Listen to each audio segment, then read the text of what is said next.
Don't know if we have any cricket fans in the room, but let's see the saved, the hands of the saved, good stuff. I love cricket, especially when I was at school, played it as much as I could.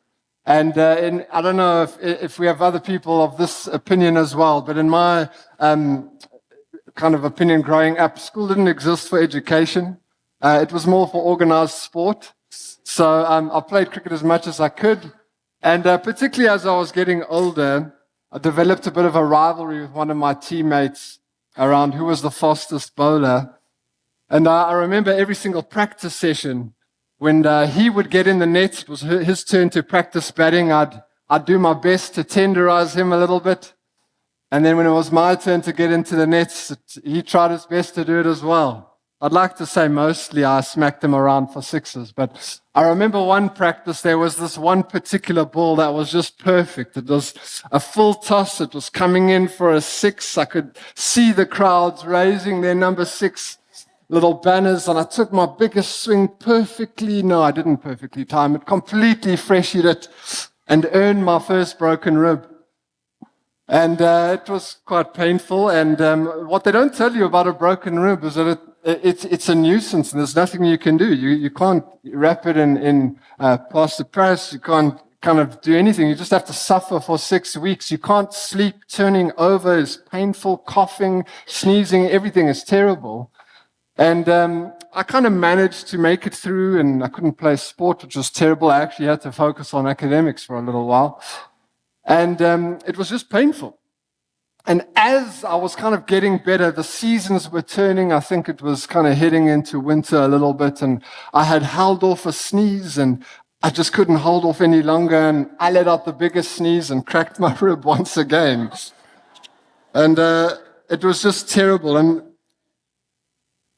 just in a funny little kind of way, I was reminded of this as I was preparing for today, because some of you know what it's like to carry pain with you everywhere you go. You can't avoid it. You can't put it to one side. It's just with you wherever you walk, wherever you turn, you feel it. And that's what we're going to be looking at this morning as we continue on in our series on the book of Job and the life of Job, this man who experiences unimaginable loss and suffering and carries grief with him. And what he does to trust God even in the midst of his questions and unanswered grief and suffering. And we wanted to do this series for a few reasons, because I think, as Doug said a couple of weeks ago, there are people in the room currently going through it. Some of us are maybe not going through it, but we're banking stuff for the future. And hopefully all of us are learning how to love one another well when we do go through these times. And I'd just like to start off by saying I think this is an especially important topic for believers, because one of the difficulties or challenges of suffering for believers is that we're forced to make sense of what we know to be true about God and his love for us, and what seems like an opposite kind of dissonance of what we're experiencing. And we have to kind of reconcile this gap between what we know about God's love for us and kind of the opposite of what we seem to be experiencing. And so it's a major challenge for us that even while we are confused and maybe disoriented or angry with God, we still know that he cares and loves about us deeply. And we have this journey that we have to go through of reconciling the gap. And that's exactly where our friend Job finds himself this morning.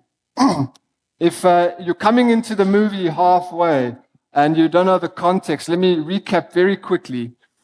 Job, we believe, is a real man, even while the book of the Bible is written poetically. He's a real guy. He's also a righteous guy.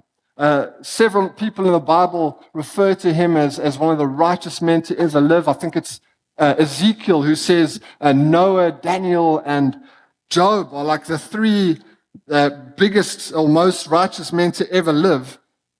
And yet, even despite his righteousness, he suffers incredible loss. And while it's happening real time, he doesn't know why it's happening. He has no context for it, and he's really wrestling.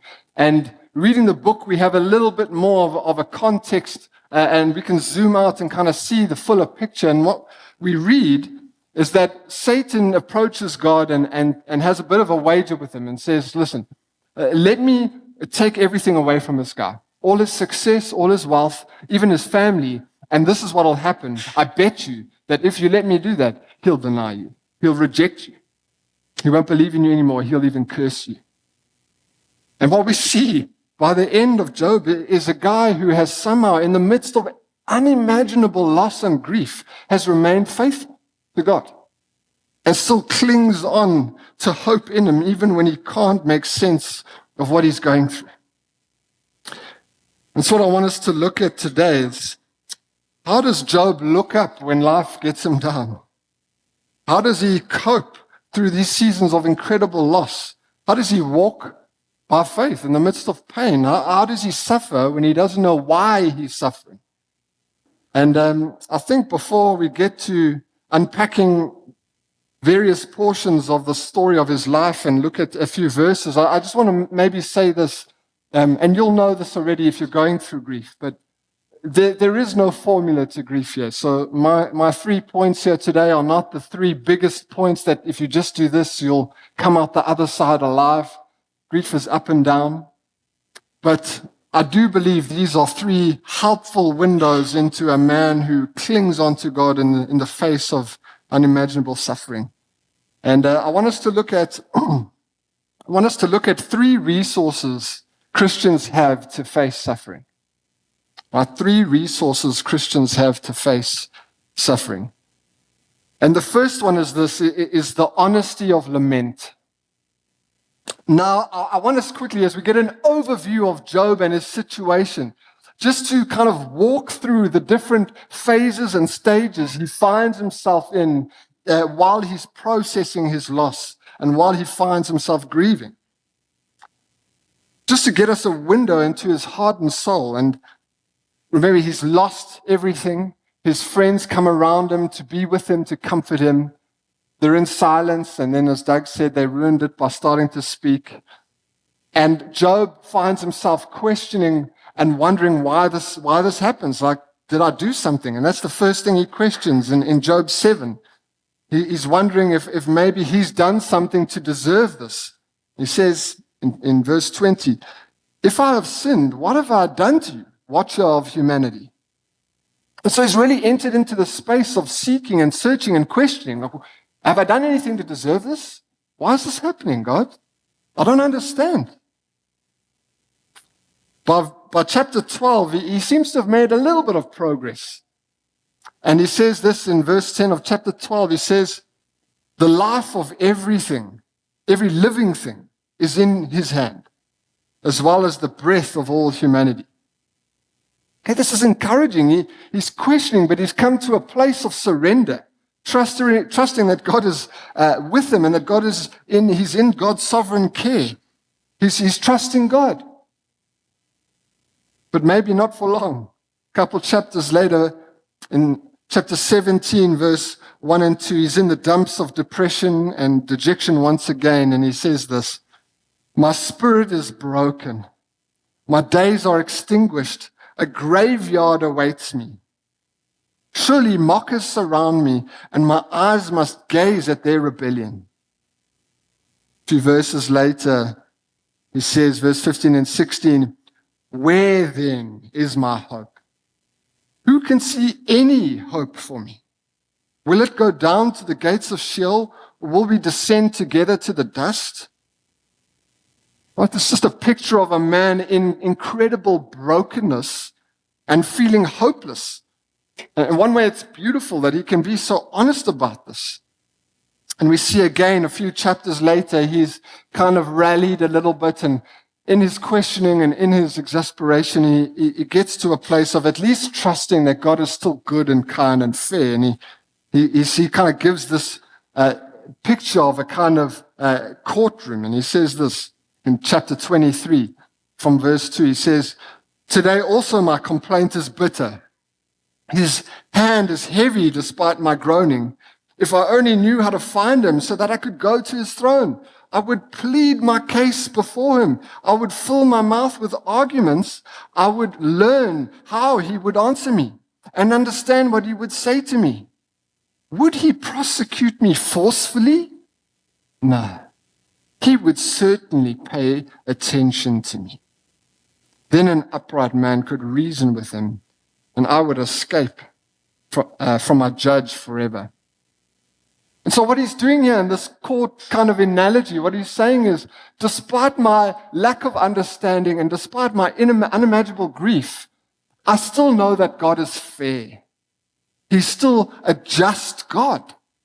I don't understand why this is happening, but I know he's still fair and just. It's a great place to get to.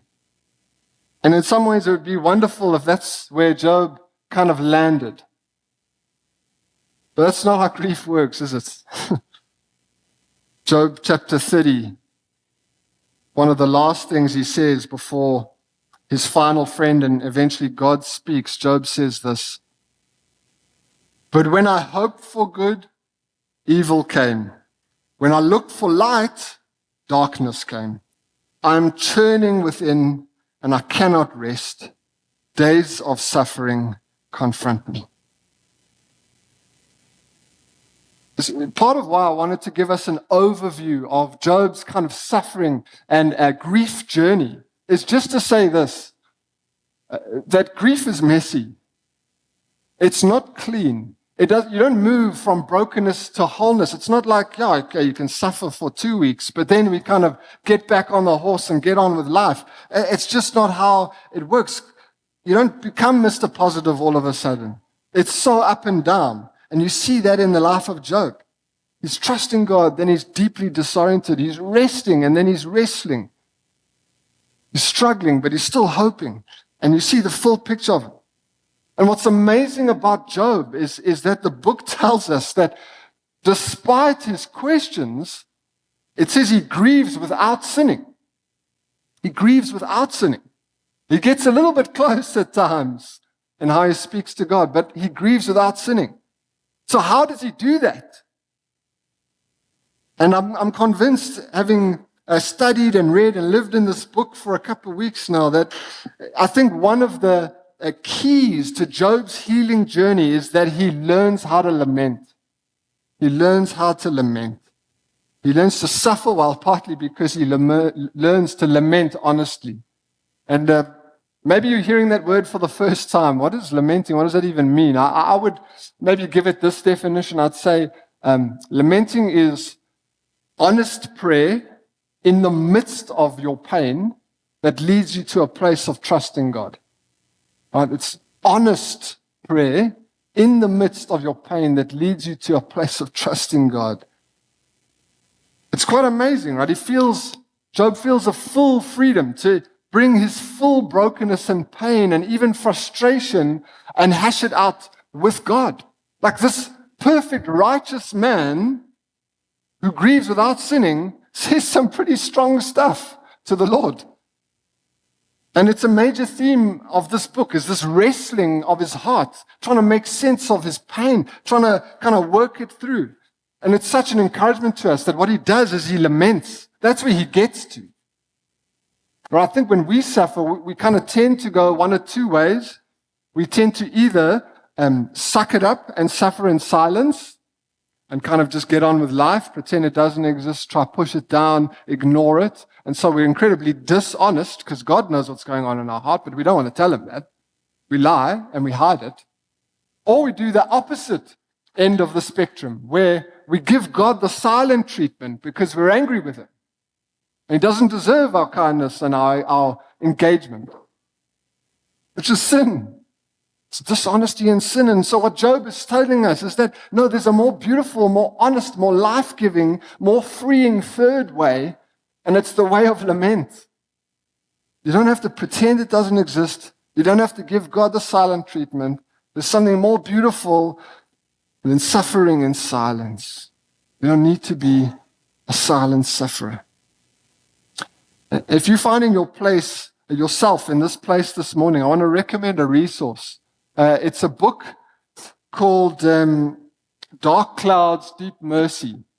beautiful book I read a couple of years ago that really helped me process the season I was in. And his name is Mark, I would say Vroegop as a South African, but I think he's American, so he says Vroegop. But it's really a great book, and he deals with this idea of lament and what it looks like biblically. And he provokes us a bit here. This is what he says. He says, to pray in pain, even with its messy struggle and tough questions, is an act of faith where we open our hearts to God. Prayerful lament is better than silence. However, I found that many people are afraid of lament. They find it too honest, too open, or too risky. But there's something far worse: silent despair. Because we don't have to live in silent despair. I think if you're finding yourself in that place and you don't want to pray to God, it's maybe because you kind of feel like He doesn't care, so why pray? But what we're actually seeing here is that praying in the midst of your pain is an incredible act of faith. Right? It's easy to pray when life is going well. When life is not going well, that's when it counts and when you need it the most, and where you give God, as it were, the greatest opportunity to meet you in your pain. That's what grief is meant to do. And it's incredibly honest and raw. And I just, maybe just to help us a bit here, I was just thinking this morning about how this plays out. I think everyone in the room will know what it's like to sit with someone who's suffering or just going through the ringer, right? Now, imagine this is maybe someone close to you, like a best friend or a family member, someone you're very close with. And imagine you're with them in a group of people. Some of them they may or may not know. One of them knows that they're not doing too well and asks them, hey man, how are you doing? They might respond by saying, yeah, not too well. Life is tough, but I'm all right. Thanks for asking.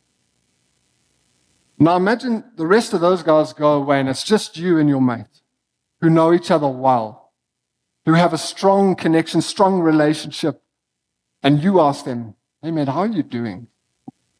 That's when you're going to get the real answer, right? That's when you're going to get the unfiltered, raw stuff. And what lament is meant to do is tell you that that's what it's like with you and your King. You have an opportunity to give God the raw stuff, the real stuff. You don't have to kind of, no, it's God. You can't say that stuff to God. He's holy and greater than thou. Like, He doesn't want to hear your stuff. No. Like, sort that out with a therapist, and then you can come pray proper, polished prayers. No, man. Have you read the book of Job? Have you read half the Psalms? Have you read, the book of Lamentations? Like, it's in the Bible. It's literally in the Bible. There's a way of praying in the midst of your pain that is honest and freeing and beautiful, where you get to engage God with your I don't knows, I don't understand, why God, how long, O Lords, and trust that He's with you in the midst of it, even if you don't feel Him. It's a necessary process to lament. And I was encouraged by this and provoked by this by a ministry mentor I met with recently. I meet with him about once a month. He's a wonderful older man who's been in ministry like much longer than I've even been alive. And he had experienced incredible loss in his early life. He had just gotten married, just had a son. And in one day, his wife and sister died in a car accident, leaving him behind with a young son. And by God's grace, he got remarried, been married for decades now. They've had more kids. They have a beautiful family, wonderful ministry. God is so redemptive and kind. But I was chatting to him about grief and about his journey. And one of his reflections was that he was too triumphant in that season. He was too triumphant. He was doing the right stuff. He was quoting the scriptures. He was believing the gospel. He was replacing lies with truth. He really believed he was going to be okay, but he was too triumphant. He says he didn't give himself enough time to sit in the grief and lament. And he says it short-circuited his healing journey because there was actually a dissonance between the way he was acting and the way his heart was feeling. And so what lament does is it helps you bridge that gap between what you're experiencing and the goodness of God to lead you to a place of healing in his presence as you give yourself to it. There's a beauty in the honesty of lament. You don't need to pretend. You don't need to hide. God's not expecting your best self. He saved you at your worst. He can deal with you at your worst. He wants you at your worst. Give him the opportunity to father you and love you as a perfect dad. Right, the second thing I think we're seeing in the life of Job here is that he faces suffering in a way that encourages us towards the freedom of grace. Now, basically what happens in chapters 40 to 31 is this back and forth Job has with his friends. There's 4 friends, and for the first sort of 28 chapters, 3 of his friends are giving him advice, and Job responds. And then the next one speaks again, and he responds. And there's this total back and forth. And this, as I said, friends aren't very helpful, but I think this is a decent summary of the gist of what they say in that massive length of words. When his friend Bildad speaks, he gives him some advice in Job chapter 8, and he says this: "But if you earnestly seek God and ask the Almighty for mercy, if you are pure and upright, then he will move even now on your behalf and restore the home where your righteousness dwells." I think that's a decent summary of what his first 3 friends say to him. They're saying, mate, you've clearly done something, some sin to deserve this incredible loss and suffering. And Job maintains, no, I don't have any unrepentant sin. I haven't done anything to deserve this. I don't know why it's happening, but I know it's not that. And how Job responds is incredibly instructive for us, because what Job is doing is he's asking the deeper questions. Read with me. It's Job chapter 9. He responds. In verse 2 and 4, he says this to Bildad: "Yes, I know what you've said is true. But how can a person be justified before God? If one wanted to take him to court, he could not answer God once in 1,000 times. God is wise and all-powerful." And later at the end of the chapter, verses 32, 35, he says this: "For God is not a man like me that I can answer him, that we can take each other to court. There is no mediator between us to lay his hand on both of us. Let him take his rod away from me, so his terror will no longer frighten me.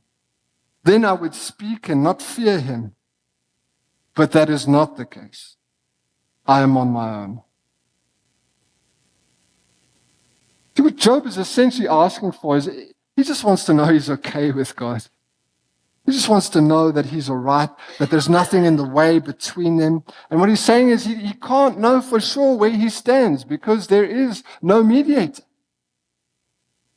But this is an essential question in the book of Job. He's wrestling and confused about what he's going through. He's disorientated. He's doubting. He just doesn't know for sure where he stands. And this causes him confusion and angst. And so he says here, he wishes he could take God to court so he could get an understanding of what the charge is. God, what's the charge? What did I do? Please, can I take you to court? I'd love to do that. Let's figure this out. Not to do that, Job would need a really good lawyer. You know where this is going. It's beautiful. And so he asks God, I wish I could have a mediator. Then someone could figure it out between us, and I'd know where I stand. God, I need someone between us who's going to fight my case. Now, here's the beautiful thing: we live on this side of history with a mediator, and his name is Jesus. He stood in the gap between us and God. 1 Timothy 2 says this, verses 5 and 6.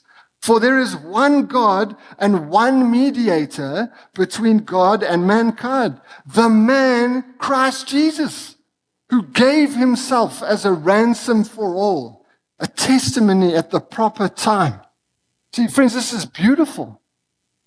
You and I deserve the suffering and the punishment that is coming to us. We deserve the sentence. We deserve the charge. But we have an excellent lawyer in Jesus, who stands between us and the Father, who pleads our case, who does such a good job that he clears our name so that the judge, the Father, declares us not guilty. Not guilty. And I want to be clear here. Jesus didn't just get us off of a parking ticket. Jesus got us off death row. We were on a one-way guilty sentence to death. And he stood in our gap. He paid the ransom. By his blood, he paid the price for our guilt to make us right with God. He serves the time instead of us.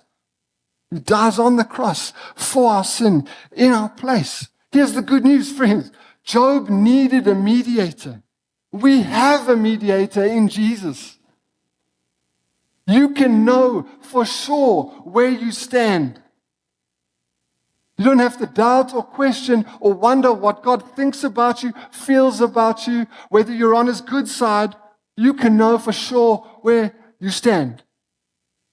Maybe this morning you haven't made the decision to trust in Jesus. I just want to encourage you with that today. He's a really good lawyer. And you can know where you stand. You can have that declaration spoken over you, not guilty. You can have in an instant all your past sin and dirt cleansed and forgiven. In Jesus, you can be made whole. You can know the freedom of his grace. Now, you might be asking, this is great, but what does this have to do with grief and suffering? And I'd say everything. Here's why. Because when you're suffering, as I've said many times already, you will have questions that overwhelm you and cause you to spin.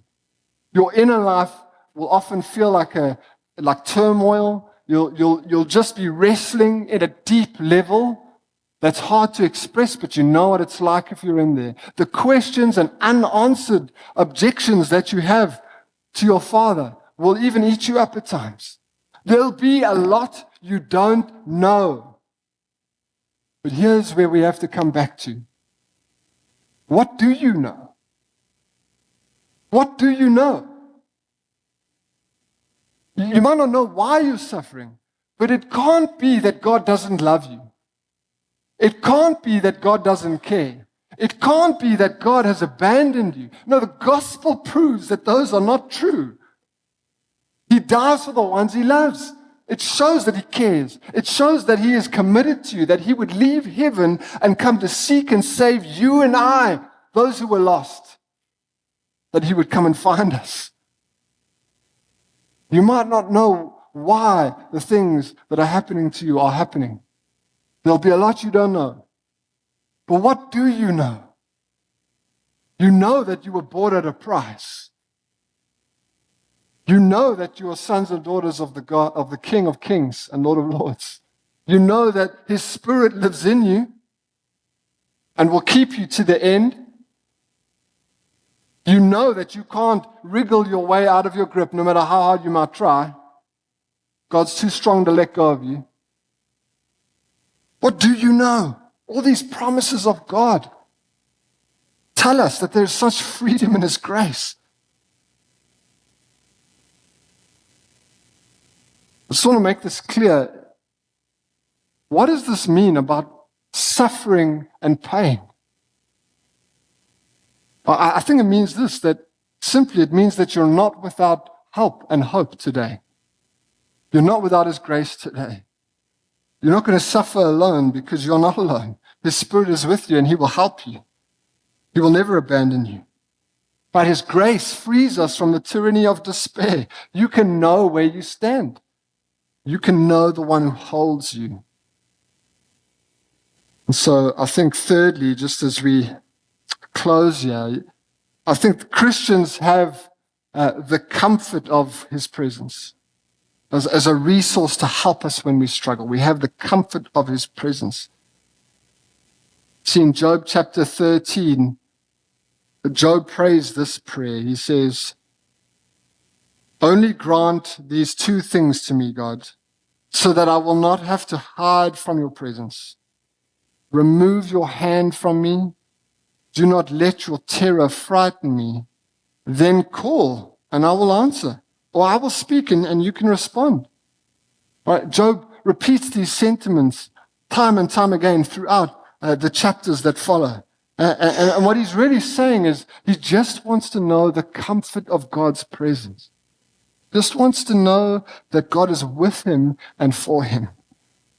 I think it's really important, the words he uses there, because he's identifying something profound. He's saying that God's presence results in one of two things. It either results in comfort and the peace of his presence, or it results in terror. And you can say, he's saying, he wants to know that he's safe and at peace, that he's okay with God so that he won't have to be terrified. He's saying, God, I don't want to have to hide from your presence. But good news is that if you're in Jesus, as Hebrews says, you can run to the throne of grace with confidence because there's nothing left to fear. Jesus has taken care of everything. You're okay with God. He loves you as a father loves his child. There is no terror and nothing to fear. We only get his comfort. And so 2 Corinthians 1, 3-4 says this. It says, "Blessed be the God and Father of our Lord Jesus Christ, the Father of mercies and the God of all comfort. He comforts us in our affliction so that we may be able to comfort those who are in any kind of affliction through the comfort we ourselves receive from God." There's a God of comfort for you today. That there is no situation too complex for him to break into and help you in. That you are not abandoned or alone, but he is for you and he wants to comfort you. He'll comfort you even by his Spirit. It's a gift of God's comfort to us. Remember John 14 and multiple other places in the New Testament, the Holy Spirit is called the Comforter, the Counselor. The Greek word is paraclete. And the idea is that he's the one who comes alongside us to help us, to carry us, to strengthen us, to encourage us. It's what he does by his Spirit. No, I wonder if you've ever experienced that. Maybe we need a fresh filling today of his Spirit, that we would know his Spirit as presence with us. I remember years ago, we had a church camp and we had this beautiful ministry moment where we were kind of praying for one another, just friends praying for one another to be freshly filled with the Spirit. And this lady came forward and I got the privilege of praying with her, and I just said, what can I pray? What can I pray for you for? And she just shared a little bit of how she'd been struggling, and she just says, I just need to know God is near and that he's with me. And so we prayed. I just prayed, Father, please would you fill this lady with your Spirit? Would you encourage her? Would you lift her? As I was praying, I felt, I can't really, it doesn't always happen this way. In fact, it usually doesn't. But I felt this time like a kind of like defibrillator kind of feeling. It was like there was an impartation that happened, just that God blessed the moment. I don't really know how to explain it, but I couldn't help myself. I opened my eyes. I just said, did you feel that? And she was crying. Yeah, I did. It was a beautiful moment as God again fills you and encourages you with his Spirit. And friends, it can happen. Pastorally, I feel like I just need to say, it doesn't always happen that way. And sometimes, especially when you're grieving, it can feel like God is far away.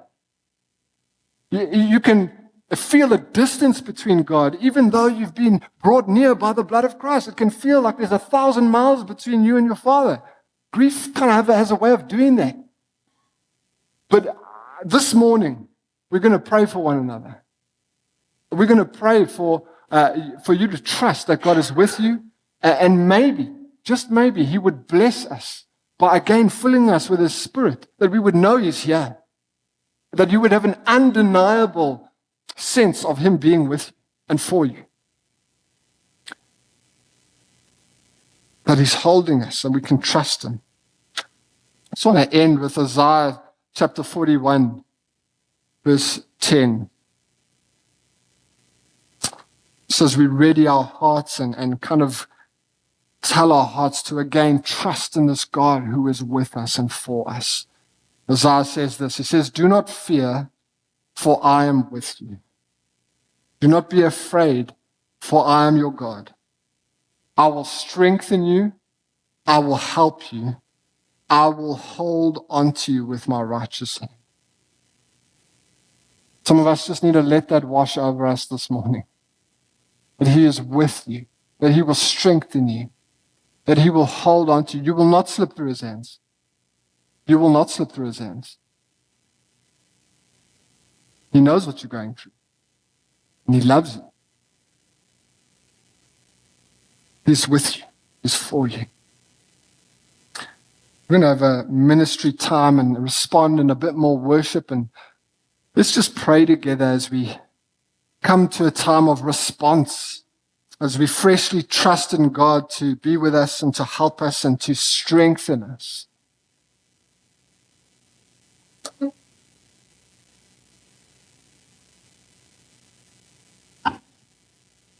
Jesus says this in Matthew 11, verses 28 to 30. He says, "Come to me, all of you who are weary and burdened, and I will give you rest. Take my yoke upon you and learn from me, because I am lowly and humble in heart, and you will find rest for your souls. For my yoke is easy and my burden is light." Father, thank you that the invitation is not complicated. Thank you that it's not complicated. The invitation is to come. We want to come to you this morning, God. We want to trust these verses and what we've heard this morning that is true of you, and that you have every desire to meet us, to comfort us, and to strengthen us this morning. Thank you, God, that there is nothing we can do to achieve or summon your presence among us. Thank you that there's nothing we need to do to earn your grace. Thank you that your heart is to meet your people with refreshing grace this morning.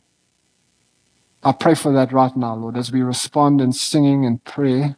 I pray that you would refresh us. I pray that you would wake us up from our distraction and help us remember our help comes from you. There is nowhere else we can look. There is no other ultimate hope. It's you and you alone, Jesus. We look to you this morning. We come to you. We rely on you. Would you come meet us by your Spirit now as we worship and respond? In Jesus' name, amen.